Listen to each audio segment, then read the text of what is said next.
வணக்கம். சில பேர் எப்போ பார்த்தாலும் தன்னை பற்றியே பெருமையாக மற்றவங்ககிட்ட பேசியிருப்பாங்க. நான் அதை செஞ்சேன், இதை செஞ்சேன் அப்படின்னு தன்னுடைய சாதனைகளை அடுக்கிட்டு போவாங்க. எதிரில் இருக்கிறவங்க அவங்கள விட ஆற்றல் உள்ளவங்களாக இருந்தால் கூட அதை பற்றி கவலைப்படாமல் நான் செஞ்சது இது அது இதுன்னு அவங்க பெருமைப்பட பேசிக்கிட்டே இருப்பாங்க. மற்றவங்களுக்கு அது ரொம்ப போர் அடிக்கும். அவங்க விரும்பாட்டி கூட இவங்க பேசுவாங்க. எல்லா இடங்கள்லையும் இதையே பேசுவாங்க. திரும்ப திரும்ப தன்னை பற்றியே பேசுவாங்க. இந்த மாதிரி இருக்கிறவங்கள நார்சிசிஸ்ட் அப்படின்னு சொல்லி அழைக்கிறாங்க. இந்த நார்சிசிசம் பற்றி திருவள்ளுவர் சொல்லியிருக்கிறார். பணியுமாம் என்றும் பெருமை, சிறுமை அணியுமாம் தன்னை வியந்து அப்படிங்கிறார். என்னன்னா, பெருமைப்பட தகுந்தவர்கள் எல்லாம் அமைதியா பணிவா இருப்பாங்க. ஒண்ணுமில்லாதவங்க தான் தன்னைத்தானே வியந்து பேசிக்கிட்டே இருப்பாங்க அப்படின்னு சொல்லி சொல்றாரு. அதே மாதிரி திருகடுகத்துல சொல்லப்பட்டிருக்கிறது. தன்னை வியந்து தருக்களும் தாழ்வின்றி கொன்னே வெகுளி பெருத்தலும் முன்னிய பல்பொருள் வெகுதல், இது மூணும் செல்வம் உடைக்கும் படை அப்படின்னு சொல்லப்பட்டிருக்கு. அதனால தன்னை வியந்து கொள்வது தான் நார்சிசிசம். இந்த வார்த்தை எப்படி வந்தது அப்படிங்கிறதுக்கு கிரேக்க மித்தாலஜியில் ஒரு ஸ்டோரி இருக்கு. டிரிசியஸ் அப்படிங்கிறவன் கிரேக்க கடவுள்களுக்கெல்லாம் தலைவனாக இருந்த ஜூபிட்டர். அந்த ஜூபிட்டருக்கும் அவனுடைய மனைவிக்கும் ஒரு பிரச்சனை வந்தபோது அவன் ஜூபிட்டர் சார்பாக சொல்லிடுறான். அதனால கோபப்பட்ட ஜூபிட்டருடைய மனைவி ஜூனோ அவன் என்ன பண்ணிடுறா, சபிச்சிட்றா, உனக்கு கண்ணு தெரியாது. அப்போ என்ன பண்ணுறாருனா, கிரேக்க கடவுளான அந்த ஜோ என்கிற அந்த ஜூபிட்டர் என்ன பண்ணுறாருனா, அவனுக்கு பின்னாடி வரக்கூடியதெல்லாம் முன்கூட்டியே சொல்லக்கூடிய அந்த ப்ராஃபஸி, அந்த கெப்பாசிட்டியை கொடுக்குறார். இப்போ ஆற்றின் கடவுள், அவன் பேர் என்னன்னா செஃபிசஸ். அந்த செஃபிசஸ் ஒரு நிம்ஃபு கிட்ட தவறாக நடக்கிறார். அந்த நிம்ஃபு பேர் லிரியோப். அந்த லிரியோப்புக்கு ஒரு குழந்தை பிறகுது. அந்த குழந்தை தான் நார்சிசஸ். இந்த குழந்தைய பார்த்துட்டு அந்த டிரிசியஸ் சொல்கிறான், இவன் ரொம்ப நாள் இருப்பான், ஆனால் தன்னைத்தானே பார்த்துக்கூடாது. எப்போ தன்னைத்தானே அறிகிறானோ அப்போ இவனுக்கு அழிவு வந்துடும். இந்த நார்சிசஸ் ரொம்ப அழகாக இருப்பான், பார்க்குறதுக்கு அவ்வளோ அழகாக இருப்பான். அவனுடைய அழகை பார்த்து நிறைய பேர் அவனை ப்ரப்போஸ் பண்ணுவாங்க. அவன் ஒரு நாள் தண்ணியில் போய் தன்னுடைய முகத்தை பார்க்குறான். ஒரு பளிங்கு சிலை மாதிரி அவனுடைய உருவம் தெரியுது. அதை பார்த்து மோகித்து போய் முத்தம் கொடுத்து மூழ்கி போய் இறந்து போய் விடுகிறான். அதுல இருந்து ஒரு பூ வருது. அது ஒரு ஃபேமிலி, இந்த டெஃபோடில்லா அந்த ஃபேமிலி. இதுதான் தன்னைத்தானே மோகித்து நடந்து கொள்கிறவர்களைத்தான் நார்சிசிஸ்ட் அப்படின்னு சொல்லுவாங்க. இவங்களுடைய குணங்கள் எப்படி இருக்கணும்னா, எல்லாமே தன்னை சுற்றி இருக்கிறதா நினைப்பாங்க, தன்னை சுற்றி நடக்கணும்னு நினைப்பாங்க.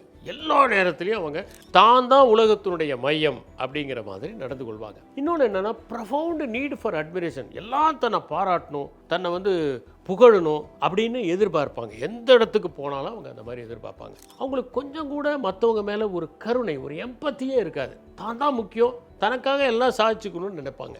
கர்வமாக இருப்பாங்க, எல்லாரையுமே மட்டம் தட்டுவாங்க. தன்னை ஒரு பெரிய ஆளாக கற்பனை பண்ணிக்குவாங்க. கிராண்டியோஸ்னு சொல்லுவாங்களே, அந்த மாதிரி தன்னை ஒரு பெரிய ஆளாக கற்பனை பண்ணிக்குவாங்க. எல்லா நேரங்களையும் தான் தான் முக்கியம் அப்படிங்கிற மாதிரி நடப்பாங்க. அப்புறம் என்ன பண்ணுவாங்கன்னா, தனக்கு முக்கியத்துவம் கிடைக்கிறதுக்காக மேனிப்புலேட் பண்ணுறதுக்கும் தயாராக இருப்பாங்க. பர்சனல் ரிலேஷன்ஷிப்லாம் தனக்கு சாதகமாக யூஸ் பண்ண நினைப்பாங்க. தனக்கு செல்ஃப் இம்பார்ட்டன்ஸ் கிடைக்கணும், ஒரு சூப்பர்ஃபிஷியலாகவே அவங்களுக்கு ஒரு செல்ஃப் இம்பார்ட்டன்ஸ் கிடைக்கணுங்கிற ஒரு எண்ணம் இருக்கும். இன்னொன்று, தன்னை பற்றி உயர்வான எண்ணம் வச்சுருப்பாங்க. இதெல்லாம் அந்த நார்சிசிசம் உள்ளவர்களுடைய கேரக்டர்ஸ். இதுலேயே 3 முக்கியத்துவம் என்னென்னா, ஒரு செட் எப்படின்னா, தன்னை உயர்வாக நினச்சிக்கிறது, தான் பெரிய ஆள், நான் ஆற்றல் நிறையா, என்ன அளவுக்கு யார் இருக்காங்க, என்ன அளவுக்கு சாதனை யார் பண்ணதுங்க, நான் புகழுக்குரியவன், எல்லாரும் என்னை பார்த்து மதிக்கத்தானே வேணும், ஒரு இடத்துக்கு போனால் நாம் எல்லாரும் எந்திரிச்சு நிற்கணும், அப்படி நினைக்கக்கூடிய ஒன்று. அது கிராண்டியோஸ்னு பேர். இன்னொரு செட் என்னென்னா, தன்னை யாருமாவது கிரிட்டிசைஸ் பண்ணால் அவங்களால தாங்க முடியாது. ஒரு சின்னதாக சொன்னால் அதையே நினச்சி புழுங்கிக்கிட்டு எப்போ பார்த்தாலும் வருத்தப்பட்டுக்கிட்டு இருக்கிறவங்க. இது வல்னரபிள்.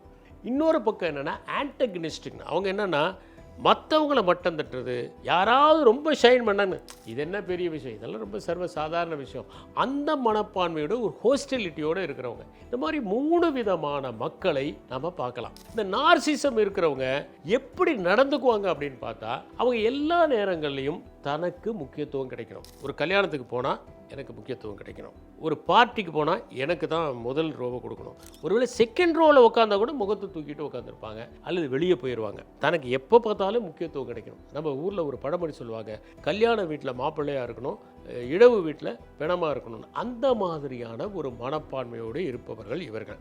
இன்னொன்று என்னென்னா, ப்ரீ ஆக்குபேஷன் வித் பவர். தனக்கு அதிகாரம் கிடைக்கணும், தான் அதிகாரத்தினுடைய பீடத்தில் இருக்கணும்.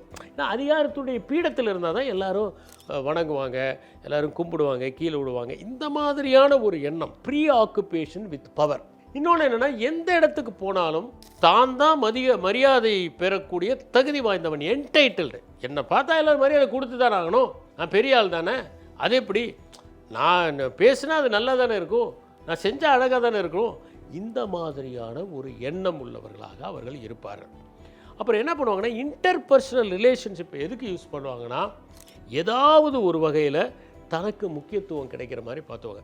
ஒருத்தர் பார்த்த உடனே இவங்களை எப்படி பயன்படுத்திக்கலாம், தனக்காக எப்படி பயன்படுத்திக்கலாம், யாராவது ஒருத்தர் புதுசாக கை குலுக்கினா கூட இவங்ககிட்ட என்ன காரியம் சாதிக்கலாம், இந்த மனப்பான்மையோடையே அவங்க இருப்பாங்க.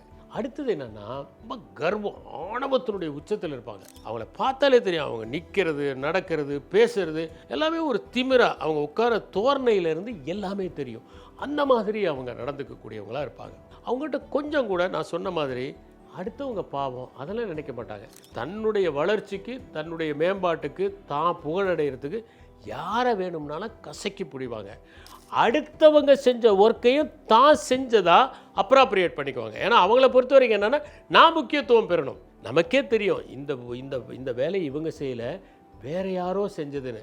ஆனால் என்ன பண்ணுவாங்கன்னா, அந்த வேலையை அபகரிச்சுக்கிட்டு தான் செஞ்ச மாதிரி காமிச்சிக்கக்கூடியவங்களாக இருப்பாங்க. அப்புறம் என்னென்னா, எப்போ பார்த்தாலுமே இவங்களுக்கு நாம் முக்கியத்துவம் பெறணுங்கிற எண்ணத்தினுடைய ஒரு தூக்கலாக இருக்கிறதுனால என்னென்னா, எல்லாரும் தன்னை சுற்றியே இயங்கணும் அப்படிங்கிற மாதிரி எண்ணம் இருக்கும். கடைசியாக முக்கியமான ஒரு ஃபேக்டர் என்னென்னா, இவங்களை விட டேலண்ட் உள்ளவங்களோ அல்லது இவங்களை விட நல்லா சாதிக்கிறவங்களோ இருந்தாங்கன்னா இவங்களால் தாங்க முடியாது.